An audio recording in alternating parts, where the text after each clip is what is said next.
Welcome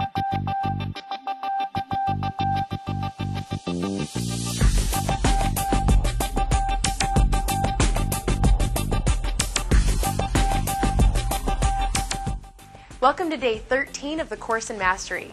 Today you're going to start down the path of becoming a mind reader, of sorts. And then you're going to hear a clip from our communication expert, Dr. Tony Alessandra. Here's Tom. Thanks, Coral. How would you like to know when people really don't mean what they say? How would you like to know exactly what they mean when they say it? How would you like to read people's minds? Well, not really. But today we're going to begin to teach you the skills in understanding and reading people. We actually all do this already. It's just most of us do it unconsciously. Have you ever said to yourself, you know, there's just something about that guy. I don't know what it is, but I don't like him. Or maybe you've said, you know, she says she's telling the truth, and I can't prove it, but I think she's lying. Well, that is your unconscious ability, your intuition, reading unconscious signals. What I'd like to do is show you how to make those unconscious skills conscious. Some of the strategies I'm about to reveal to you are clouded in mystery because they were discovered by psychologists at military university laboratories. Also, psychologists today who understand these strategies tend to complicate them. What I'm about to reveal to you is not that difficult. It's really simple. The truth is, you already know how to do this. In fact, you already do it. What I'm going to show you today is how to observe yourself doing it and be more conscious when you do it. There are three things I'm going to talk to you about today: the eyes, the hips, and the skin. All three of them give unconscious signals when somebody is communicating with you. Remember, when someone's communicating, they communicate in many ways other than the words they use. There's body language, tonality, and many other things. Today I'm going to teach you about eyes, hips, and skin. Number one, the eyes. The eyes indicate visual, auditory, and kinesthetic access. What that means is people access inside of their brain visually, auditorily, or kinesthetically, touch or emotion. How does that help you to know that? Well, if somebody's accessing an emotional state, it's best for you to communicate in emotional words if you really want to connect with them and have them understand you. For example, somebody's in an emotional state and they're looking down. Down indicates emotion. Up indicates visual. Side to side indicates auditory. So if somebody's looking down, you'll want to say, hey, let's get a grasp on this. Let's put the pieces together and move on. They're probably going to more understand you if you say that than if you say, look, I see what you need. Let's look at a brighter picture and move on. You understand? Somebody who's in an emotional state is not going to catch visual words. This is incredibly important and sometimes the one thing that causes problems in any kind of communication. The eyes are critical to watch. Up is visual, down is emotional, and side to side is auditory. Number two are the hips. The hips indicate confidence. Most people think it's the shoulders, but it's actually the hips. The hips rolled forward cause the shoulders to move back and the chest to move out. The hips rolled in cause the shoulders to round and the chest to move in. Now, noticing somebody at their confidence level tells you a lot about them. If you ask somebody, for example, tell me about your sales experience, and their hips are rolled in and they're talking to you like this, that's not the person you want to hire for your sales team. If, however, you say to that same person, tell me about your mathematical skills, and they roll their hips up, forward, that's their personal power. That's their confidence coming forward. It's really important to watch how hips move when you're hiring, when you're learning, when you're listening, to see where people have their confidence. Even if they tell you that they're confident salespeople, but their hips are rolled forward, you'll know. Number three is the skin. The skin indicates boundaries. Emotional, physical, and even conversational boundaries. When they're crossed, people tend to itch or touch themselves. You might see people moving like this or scratching themselves, even scratching their nose or rubbing their mouth. That indicates that they're uncomfortable. Uncomfortable with what? Yeah, that's right, the conversation. Uncomfortable with what they're hearing. Uncomfortable with how they're feeling. It's very indicative of what's going on inside the mind. Now, we don't always notice this consciously, but unconsciously, we sometimes pick that up. Leaders, pay close attention. If you're talking to a manager and you're asking them why they haven't performed so well, or maybe you're getting into a subject that's personal, if you see them start to scratch or touch or itch, you know that you're cutting over some boundaries. What do you need to do? You need to step back, build some more rapport, make them more comfortable with you so that they're able to communicate. Remember, communication is everything in leadership. And if you can't communicate with your management, with your team, you're not going to get across the points that you want. These are just 3 of the ways that we communicate unconsciously and that you can observe other people communicating unconsciously. The eyes, the hips, and the skin. Today, I want you to pay attention to how people use those 3 in their communication, and then also see if you can pay attention to how you use those 3 in your communication. Enjoy yourself today, read people, watch how you communicate, and listen to Coral's next great speaker. We'll see you tomorrow. Thanks, Tom. In this next clip, Dr. Tony Alessandra is speaking based on a principle that we've covered before that he calls the Platinum Rule, a variation of the Golden Rule which simply states, treat others as they would like to be treated. Tom talked a bit about the external factors of reading someone, and Dr. Tony Alessandra goes on to talk about their verbal habits. Check out the clip. The point is, people may not tell you how to treat them, but they will show you. Just listen to what they say. Listen to how they say it. When 2 people communicate face to face, they use 3 channels of communication. The verbal channel, which are the words, the vocal channel, the inflection, the intonation, the volume, the speed, the pitch, the resonance, the visual channel, the body language, facial expressions. Now, of course, on the telephone, we don't get all 3, do we? We don't. We get 2. We get the verbal and the vocal. How important is the vocal compared to the verbal? Do you realize the way you say a word can actually mean something different to somebody? The same word, the way you say it, can have a whole different meaning. Take a simple word like OH, which in and of itself has no meaning whatsoever. Only when you say it does it take on meaning. Now watch how different that meaning can be based on the way you say it. I'm going to throw out a feeling. As I say this feeling, I would like you all together to say the word OH to convey this feeling. Are you with me? All right. I understand. All right, one more time, and I'm going to throw out a few of them to you. Now watch. I understand. I don't understand. Same word, different inflection, opposite meaning. How about this? Surprise.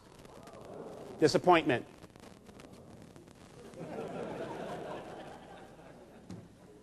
How about this? Disgust. Affection. That was pleasure, but it's close enough. Close enough. Ladies and gentlemen, listen to what people say and how they say it, and they will basically tell you how to treat them. I want you to make 2 decisions and teach your employees how to make 2 simple decisions about people. And I'm going to do this very quickly. 2 very simple decisions. Number 1, is this customer who is calling in exhibiting through their verbal and vocal behavior more open or self-contained behavior? Number 2, is this customer exhibiting more direct or indirect behavior? Those are the 2 simple decisions I would like you to make. And by the way, they are not difficult. I will tell you the first 2, 3, 4 weeks max, you need to think about it. Now, is this person more open or more self-contained, more direct, more indirect? You need to think about it. But after about 3 or 4 weeks, it becomes natural, automatic pilot, intuitive. How do you tell the difference between somebody who is more open or self-contained? And I'm going to give you the broad description, which includes some visual, because internally, you're going to get a lot of visual working together. Whereas on the telephone, you may only get 2. Self-contained people, they tend to come across as being more guarded. In other words, they do not show or share their feelings and thoughts readily or willingly. They play their cards how? Close to the vest, hard to read, limited, controlled, body language, facial expressions, vocal intonation. They tend to have a more steady, sometimes monotone voice. Not a lot of range or inflection. Self-contained people make decisions primarily based on what? Facts. Facts, logic, numbers, data, documentation, put it in writing, black and white. To them, they are task-oriented. They do not like a lot of chit-chat, social talk, schmoozing, whatever you want to call it. What do they want you to do? Get on with it. Get to the point. Bottom line, hey, I don't have a lot of time. I have 10 minutes. Boom, I want the answer right away. That's what they're like. I have a friend like this who takes this to the extreme. He's not just like this in business. He's like this personally, too. He is so bottom line, so cut to the chase, so no nonsense, so cut out all the extraneous conversation. First time he called my home, and my wife answered. I really had to do a lot of explaining on this. My wife answers the phone. This guy's so bottom line. He said, Sue, Dennis, Tony. That was it. That's the way the guy is.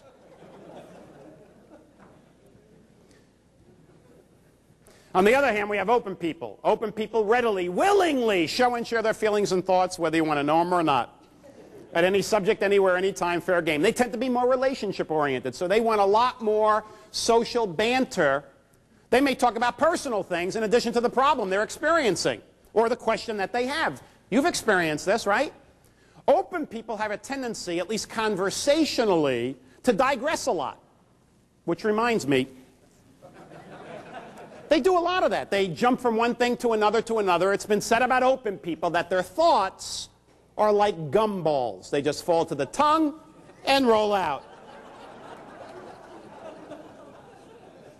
Not unusual to leave a conversation with an open person and say to yourself, wow, woo, what did we talk about? Now, they make decisions primarily based on what? Emotion, feeling, intuition, gut. And when it comes to time, what's their attitude? Hey, when I get around to it, mañana. Ladies and gentlemen, what I would like you to do is make a decision for yourself.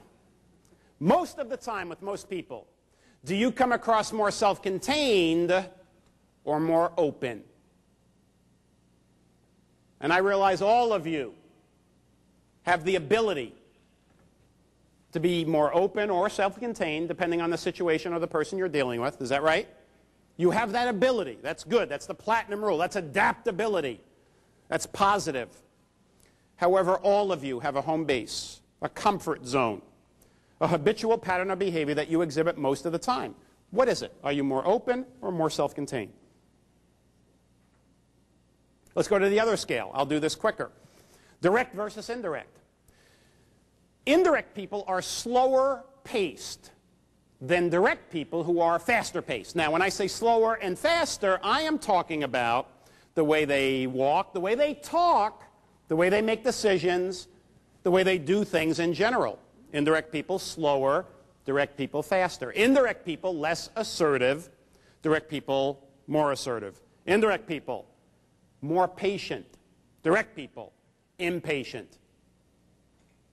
Indirect people tend to ask. Direct people tend to tell. So, PJ, if you came into my office and I was indirect, I would say, PJ, would you like to have a seat? What if I'm direct? PJ, come on in, sit down. Not there, there. When it comes to risks, decisions, or change, indirect people approach all three more slowly, cautiously, methodically. Because indirect people have a tremendous inner driving need not to be wrong. Whereas direct people, risks, decisions, change, they approach all three more quickly, decisively, even spontaneously. Because their inner driving need is to accomplish and achieve as much as possible, get it over with, what's next? Indirect people focus a bit more on quality, less on quantity, do fewer things, but do them as close to 100% as possible. Direct people, Their emphasis is a bit more on quantity, a bit less on quality. We got a lot to do, let's do it good enough. 98%, 97%, 99% is good enough. We don't have to get to 100%. And they drive each other crazy.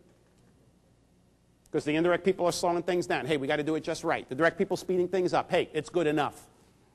When it comes to rules, policies, procedures, indirect people follow rules according to the letter of the law. Direct people follow rules according to the spirit of their interpretation. And you have probably found this out, especially with your employees or maybe yourself. Whenever there is a gray area in the policies, in the rules, whenever there's a gray area where it doesn't quite say whether we can or whether we can't, whether we should, whether we shouldn't, whenever there is a gray area, indirect people, before taking advantage of a gray area, will go to somebody in authority and ask permission. Can I? Can't I? Whereas the direct people, when they find a gray area, which of course they call their window of opportunity, their attitude is, I'm not going to go ask. If I ask and they tell me no, I can't do it. So what I'll do is just do it. Odds are they'll never know. Odds are they won't even care.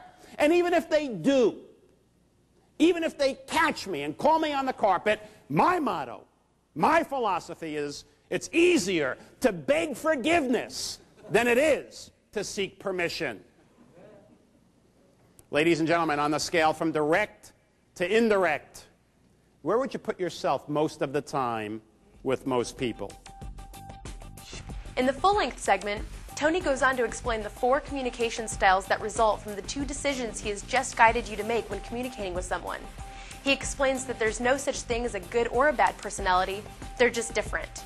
If you take the time to recognize the differences, you'll get amazing results. Tomorrow, learn how to seemingly add additional hours to each day for the things you really want to do. See you tomorrow and make it a great day.